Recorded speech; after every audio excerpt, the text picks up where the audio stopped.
చాలామంది ఆడవారు ఈ శ్రావణ మాసంలో శుక్రవారం నాడు వరలక్ష్మి వ్రతం చేయాలనుకుంటారు. కానీ పూజ విధానం చాలామందికి తెలియదు. ఎవరైనా బ్రాహ్మణులను తీసుకొచ్చి చేయాలనుకుంటారు. కానీ మీరు సొంతంగా కూడా ఈ పూజా విధానం చేయవచ్చు. మరి ఏ విధంగా పూజ చేయాలో ఈ వీడియోలో మీకు వివరంగా చెప్తాను. ఈ పూజ యొక్క నియమాలు ఏంటిదంటే, వరలక్ష్మి వ్రతం రోజున సూర్యోదయం కంటే ముందే నిద్ర లేచి తలస్నానం చేయాలి. ఈ పవిత్రమైన రోజున కొత్త బట్టలు లేదా ఉతికిన బట్టలు ధరించాలి. ఆ తర్వాత ఉపవాస దీక్షను ప్రారంభించాలి. అనంతరం ఇంటిని శుభ్రం చేసుకొని పూజ గదిలో కలశాన్ని సిద్ధం చేసుకోవాలి.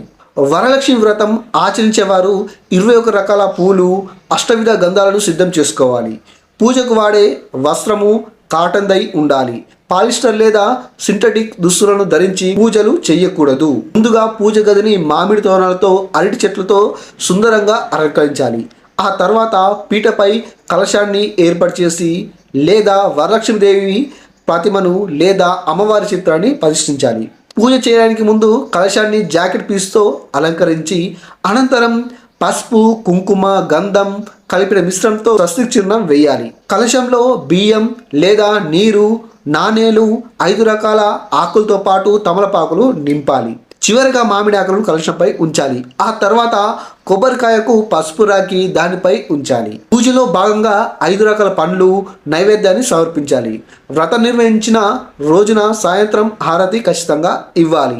ఇలా భక్తి శ్రద్ధలతో పూజలు చేయడం వల్ల ప్రతికూల శక్తులు తొలగిపోయి సానుకూల వాతావరణం ఏర్పడి మీ ఇంట్లో మీరు అనుకున్న పనులు జరుగుతాయి. ఈ వరలక్ష్మి పూజలో నైవేద్యం ఏ విధంగా ఇవ్వాలంటే, వరలక్ష్మి వ్రతాన్ని ఆచరించేవారు శనగపప్పు, బెల్లంతో తయారు చేసిన 9 రకాల నైవేద్యాలను ఖచ్చితంగా సమర్పించాలి.